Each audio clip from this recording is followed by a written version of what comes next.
What's good, ladies and gents? Welcome to the MKO Pugilism Boxing channel, where we talk all things box. Remember to like, subscribe, hit the bell notification, put it on also to get notified as soon as we drop new content on the channel. So let's get into this one. So in this one, I'm just going to be speaking about some action coming up this week between Conor Benn and Peter Dobson. Now, Peter Dobson is a fighter from America. He's a very obscure fighter, a fighter that I've actually never heard of until pretty much I heard Conor Benn was fighting him. It's funny because if you just hear the name, you'd think perhaps he was an Irishman or something like that, but it actually turns out to be a black guy. He's from the Bronx, New York, and he seems to be talking quite a good game. I've done a bit of diligence in terms of looking at his, what footage you can find of him online, and looking at his box rec. And he's, unfortunately for him, he's one of these fighters where they're very much under the radar. So he's a guy that when you look at his box rec, he turned pro back in 2014, and unfortunately for him, he's only had 19 fights throughout that whole period, which for me, that is quite disappointing, really, because I suppose you need the activity as a boxer. I don't even suppose that. I think that's just a fact that you need to be getting out there. You need to be fighting regularly if you want to hone your skills, you want to improve yourself, if you want to work your way towards success in boxing. You need fights and you need to be out there regularly, especially if you're sort of an unknown guy. And yeah, you look at the documentary Make the Days Count. He was telling a bit of his story, and he said that essentially he was promised fights by promoters, and then he was let down. They would say, "Do you want to fight this guy?" He'd say yes, and then he gets let down. And he said that continually happened to him, and he seems to be a guy that's kind of on his own. I don't know what his management situation is or promotional. He's a promotional free agent according to what he said in the documentary. So he sees Conor Benn as his opponent, where he's going to have his sort of coming out party to him. But you look at his resume. There's no recognizable names on there at all. You see, it's very sparse. It's very, he really hasn't had many fights. I mean, even his first time turning over as a pro in 2014, I looked at the record, and it was only two fights in that first season, in that first year, that's bad, because that's the type of activity that guys at the very top of the game, that are, right at the peak of their powers and their cash cow, that's like a Canelo sort of schedule or an Anthony Joshua sort of schedule, where you're having just a couple of fights a year. But those guys are having them based on they've done a lot, they've had their learning fights, and now it's just the big ones which take time to build. But this guy was doing that from back then.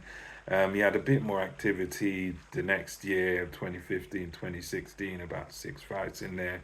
But it seems to be quite a stagnant career he's had. And, having looked at the footage of him, what he does in the ring, he seems to be quite an upright boxer, seems to do the fundamentals quite well. But he's one of those guys that he gives, in a sense, the way he talks gives me that what do we call it nowadays with the young people, set Charles Martin settings, as the people say today, the youths them say today. He gives me this guy settings, like, because he gives you that Charles Martin impression, because he doesn't seem to do anything spectacular, but he talks that talk as if he's head and shoulders above his opponent. The same way Charles Martin was going on about, "I walk this earth like a god. I do this, I do that. You're a bum, you're this." And this guy is calling Conor Benn a bum, talking crap about him, and saying he's nowhere near my skill level, etc., etc.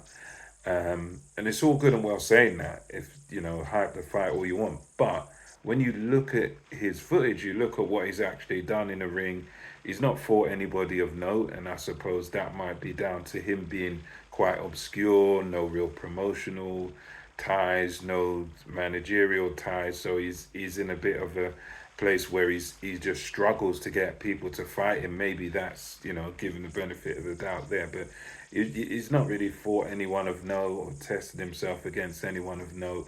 So to be talking the way he's talking is, you look at it objectively, it's kind of crazy. As for, and even not only that, but um, again, looking back to this guy's record, this Peter Dobson's record, he hasn't had a fight since September of 2022. And again, as we've seen with other fighters, inactivity is a very bad thing. It's not a good thing, and especially when you're not a superstar, when you're not a guy that's making a fortune every fight. For you to not be fighting regularly, I mean, 2022, you're talking about best part of you're talking about nearly 18 months ago this guy last fought. So for me, that's, making this even more of a foregone conclusion than I thought it was before, because, he's already a big time underdog against Conor Benn. There's nothing really that sticks out about him skills wise. He does a few, things correctly, but you look at his record, it's about 50% or less than, yeah, somewhere about 50% or so KOs. So he can punch a little bit, but he's not really a notable puncher that I expect to trouble Conor Benn. But the fact that he hasn't been active, he didn't fight all of last year, he didn't fight. And, the last one, you got to go back, to 2022. That's ridiculous. If you wanted any hope or any chance of beating Conor Benn or making it competitive, he'd need to have been fighting regularly. But anyway, I suppose the fact that he's still undefeated, I think he's 16-0, so I suppose that's what they're kind of selling it on. But I mean, for me, I'm expecting Conor Benn to deal with this guy. You look at the footage, how Conor Benn fights. Conor Benn is improved over the years. He started off very raw, very aggressive. He went through those fights with Payno, a guy that really shouldn't have been beating Conor Benn, but he came this close to doing it. And he's come through some decent learning fights, has Conor Benn, and he's improved. And of the two fighters, Conor Benn has been the more active guy. He's the faster guy, the sharper guy. He's the bigger puncher. And for me, just for those basic reasons, and the fact that he's actually, in spite of all this business with the failed tests, he's actually been able to get a fight in there last year and stuff. So he's been the more active guy and everything, and he's, in my opinion, definitely the better fighter, the sharper, quicker, and much more powerful. So I'm expecting Conor Benn to deal with this guy probably by late stoppage or by sort of mid-round stoppage. I'm expecting Conor Benn to get rid of this guy inside the distance. I mean, even him on this guy on the pads, I suppose, unless he's trying to pull the wool over our eyes by looking slow on purpose, but even on the pads, and normally you can look good on the pad, you can bang away and throw these little combinations, and normally everyone looks good, but him on the pads, he looked actually quite slow, this Dobson guy. So if that's any reflection of, or any indication of how he's actually going to be in the ring, he's going to get slaughtered rather early, I would expect. So yeah, this is just my opinion on it. I think I suppose these are the type of fights Conor Benn's going to have to take at the moment until the situation with the board and until all the air is cleared and the board are happy and not contesting what happened. Although yes, he did win his hearing and all that sort of thing with the I think the Independent Anti-Doping Association. I forget what their name is, but I think it might be even WADA, but he's been cleared of something there.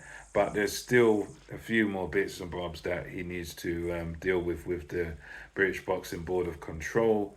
And I think until that happens, it's going to unfortunately be these kind of obscure fights abroad that he's going to have to be taking until further notice, until something changes. So anyway, let me know what you think about this in the comment section below. Conor Benn versus Peter Dobson, a guy that's from America, from the Bronx, but it's quite obscure. I think Conor Benn by stoppage. Let me know what you think in the comments below. And until next time, it's MKO Pugilism over and out.